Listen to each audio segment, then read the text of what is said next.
is a former Afghan diplomat and non-resident senior fellow at the Atlantic Council. Omar, good to have you on with us. As I mentioned there, China has not formally recognized the Taliban administration, but by signing this deal with the Taliban, are they in fact legitimizing the Taliban government? Well, this is interesting that it is happening in a de facto environment, not de jure, where, as you said, they have not been recognized by China or any other country.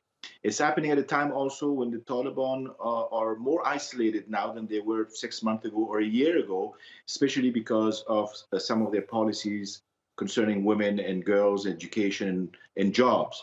At the same time, it's happening at a time when Afghanistan's economy is tanking, is the people are impoverished, there are no jobs, no economic prospects.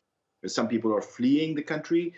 So very difficult, hard times for Afghanistan. And this, for the Taliban, is good news. It seems like for the Chinese, it seems like a good investment, especially knowing that China was a few years ago also interested in this particular deal. It fell through for unknown reasons, some of which had to do with corruption allegations during the previous regime. But now it seems to be a deal that has been signed and is going to take time to materialize. So the Chinese firm will invest around $150 million a year under the contract. How significant is that? Do you think that it will help Afghanistan? Well, I mean, the scope of investments, it's not a large scale investment. It's mostly small scale, but it has the potential to grow.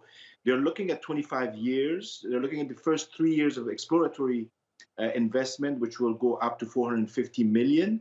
For Afghanistan right now, this is good money. It's a lot of money, knowing that there are no other investments in the country right now. So this could open the door not only for other Chinese investors and companies to come in, but also, I think, other regional countries, maybe even Turkish, Iranian, Pakistani, Uzbek, some Arabs maybe show interest if the Taliban are able to show that they can manage such affairs, that they're able to remain transparent and accountable, and that this helps the Afghan people and its economy.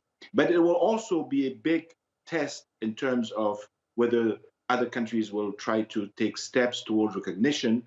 And the Chinese have taken a step now, even though it's not recognition, but it is a business deal. How important is Afghanistan to China? Do you think we'll see more Chinese influence there? I think that as a neighbor, Afghanistan is of vital interest to China. Obviously, the border, the small border region that we have, touches in a very volatile part of China. The Chinese are very somewhat concerned about militant, anti-China militants, Islamic militants that may reside in Afghanistan. They are asking the Taliban to make sure that they are not a threat. The Taliban have assured them that they are not, but there are still lingering questions. And there are obviously issues that have to do with the Belt and Road Initiative, the BRI of China, which passes through Pakistan and may be extended to Afghanistan in the future, linking Afghanistan through Pakistan and Central Asia. So these are all on China's map, and that's why Afghanistan matters, besides the fact that in the larger global strategic competition with the West, China also looks at Afghanistan as one element. All right, Omar Samad joining us from Washington. Thank you. Thank you.